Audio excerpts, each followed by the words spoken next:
Девчонки, всем привет! Сегодня мы приготовим с вами знаменитый турецкий суп тархана. Я буду делать суп уже из готовой сухой смеси тархана, она домашняя. Туда входят овощи, мука, йогурт. Это все варится, это все перемешивается. Потом какое-то время происходит брожение, постоянно помешивается. Потом это все раскладывается одним плоским слоем. В оригинальном рецепте это сушится на солнце. Потом, когда полностью смесь высыхает, ее дробят на кусочки, перемалывают в блендере до состояния вот такого мелкого порошка. И, как правило, такую заготовку делают на зиму, чтобы зимой можно было быстро приготовить суп. То есть это такой турецкий вариант быстрого супа. На самом деле очень спасает в некоторые моменты, когда нужно быстро что-то приготовить, а под рукой ничего толком нет, либо нету времени. Мы будем использовать сухую смесь тархана, томат, чеснок. Лучше использовать свежий чеснок, но так как у меня дома его не оказалось, то я буду использовать сушеный чеснок, у меня как раз немножко есть. Также нам понадобится сухая мята, немного сухого перца чили, хлопьев чили сухих, любая зеленая специя, сушеная трава какая-нибудь, это может быть базилик, итальянские травы, прованские травы, вообще не важно, вот все, что любите, можете туда добавить. Также немного сахара понадобится, чтобы убрать кислинку от томатов, соль обязательно, черный перец.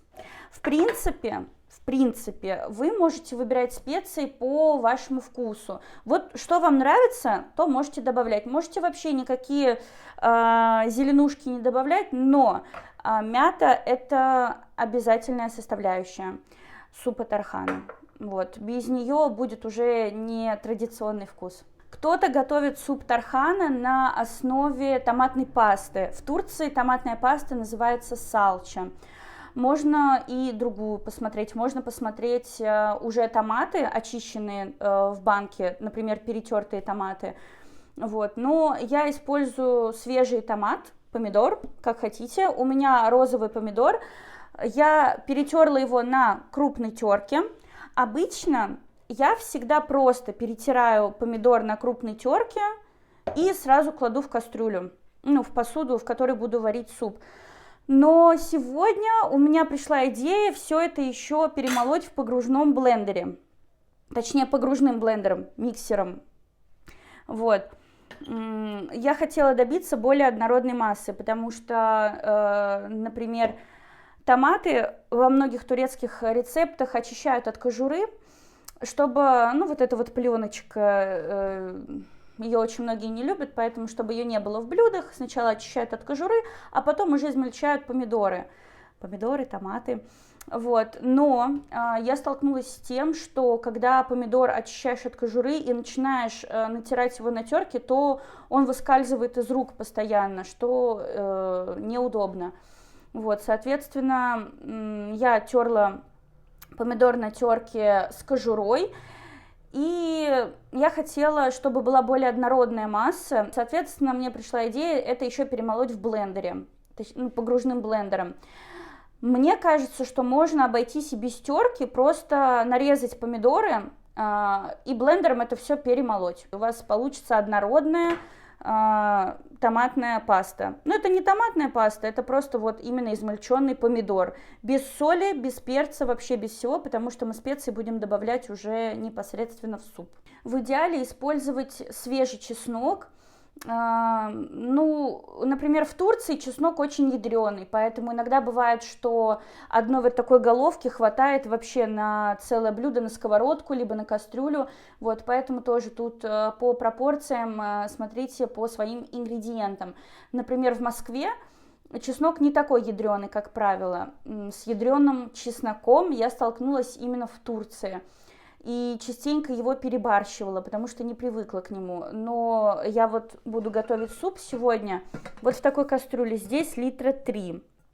Соответственно, вот на такую кастрюлю, наверное, 2 зубчика чеснока будет достаточно. Иначе будет уже слишком. Это уже будет тогда не суп тарханы, а харчо. Потому что харчо обычно ядреный на чеснок. Приступаем к варке супа, к приготовлению супа. На самом деле все очень просто. Если у вас свежий чеснок, то мелко рубим чеснок, либо измельчаем в чеснокодавилке на маленькой терке, как вам удобно. Добавляем это все в посуду, в которой будете варить суп. Ну, как правило, это кастрюля. Соответственно, чеснок, оливковое масло, либо подсолнечное. Но я буду готовить на оливковом. И мы это все пассируем немного. Но так как у меня свежего чеснока сегодня нет, я буду использовать сушеный чеснок. Соответственно, я сейчас сразу загружаю в кастрюлю измельченные помидоры, сразу засыпаю сухой чеснок и начинаю немножко это все томить. Я использую оливковое масло. Оливковое масло домашнего отжима, не покупное. Ну, примерно столько, пару столовых ложек максимум. Этого будет достаточно. Загружаем томаты, помидоры, как кому удобно. И сюда же у нас пойдет сушеный чеснок. Немножко я добавлю, он у меня достаточно такой концентрированный. Этого достаточно. Томить я буду это все на слабом огне, на маленькой конфорке, потому что мне не нужно, во-первых, чтобы это все подгорело, мне не нужно, чтобы это быстро, прям моментально приготовилось. И учитывая, что в сухой смеси тархана присутствует мука, и если готовить на среднем или большом огне, то суп просто начнет снизу подгорать. Это тоже нехорошо. Периодически, конечно, нужно помешивать, чтобы все равномерно у нас приготовилось. Долго тушить не нужно. Нужно, чтобы немножко ушел вот этот сильный вкус помидоров. Знаете, как у томатной пасты все отмечают вот этот вкус железа. Вот, нужно, чтобы он немножко ушел, и помидоры станут более такого теплого оттенка. И тогда уже будем добавлять все остальные специи. Это сушеная мята, соль, перец, сахар, немного перца чили. Все это тоже нужно будет, ну, буквально там минуты 3 потушить. Вот, и будем уже добавлять нашу сухую смесь тархана. Сейчас, пока я поставила на сильный огонь, но на маленькую конфорку, чтобы у меня все прогрелось, накрыла крышкой, и все, теперь будем ждать. Я буду готовить около 2 литров супа. Соответственно, как нам рассчитывать сухую смесь тархана супа тархана на количество воды? На литр воды нужно около 100 грамм сухой смеси. Но тут все индивидуально все-таки. Кто-то любит погуще суп, кто-то любит пожиже. Но не забываем, что здесь присутствует мука. Если переборщить, то суп будет слишком густым и даже таким клейким. На мой взгляд, это не очень вкусно. Но, опять же, у каждого свои предпочтения, поэтому количество сухой смеси уже смотрите по своим вкусам. Сейчас начинаем добавлять сухую смесь в стакан, в котором будете замешивать. То есть кто-то готовит так, что подготавливает томатную смесь в кастрюле, потом засыпает туда сухую смесь супа, это все размешивает, немножко поджаривает, потом добавляет воду и уже замешивает. Но большая вероятность того, что будут образовываться комки, так как там присутствует мука. И эти комки потом тяжело будет избавиться от них. Соответственно, я рекомендую сначала вам подготовить смесь, которую вы вольете в кастрюлю, в стакане. То есть вы добавляете смесь сухую, заливаете водой, возможно, даже не полным количеством воды, но вам просто нужно эту смесь развести, чтобы потом в кастрюле у вас не было комков лишних. Я подготовила количество сухой смеси, которое мне понадобится, и сейчас буду заливать сюда фильтрованную воду и замешивать. В идеале, конечно, максимально это сделать до растворения этой смеси, но в холодной воде на самом деле это сделать достаточно тяжело. Как правило, полностью она не растворяется, но она доходит до такого состояния, чтобы не образовались комки в кастрюле. Заливаем это водой. Я кипяченой водой залила. И теперь мы начинаем это все размешивать. В принципе, ни венчик, ничего тут не нужно, это можно все сделать ложкой.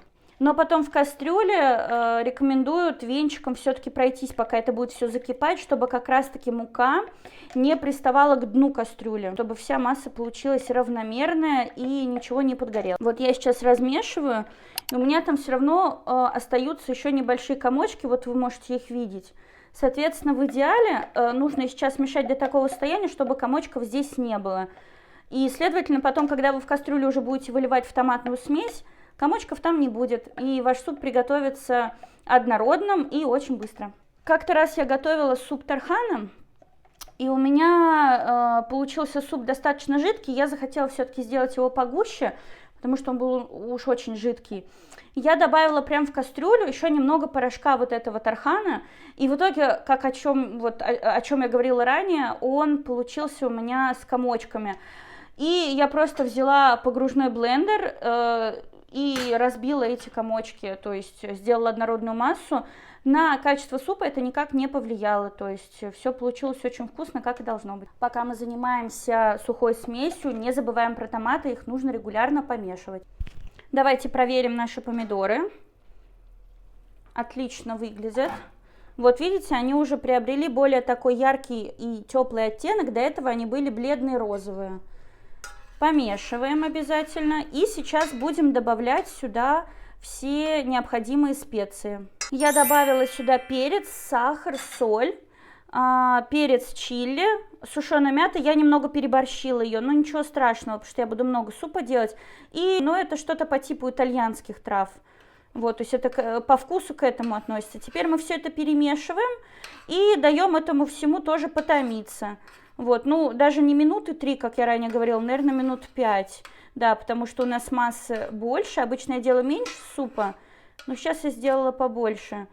Соответственно, нужно немножко дольше времени, чтобы это все потомилось, и все. И мы будем с вами заливать нашу уже ранее подготовленную, разведенную смесь тархана. А я продолжаю процесс замешивания нашего супа, смеси точнее, чтобы она была однородной. Вы знаете, у супа тархана достаточно специфический вкус и кисловат. У меня достаточно густая масса получилась. Я, наверное, сейчас добавлю еще побольше воды и дальше продолжу мешать.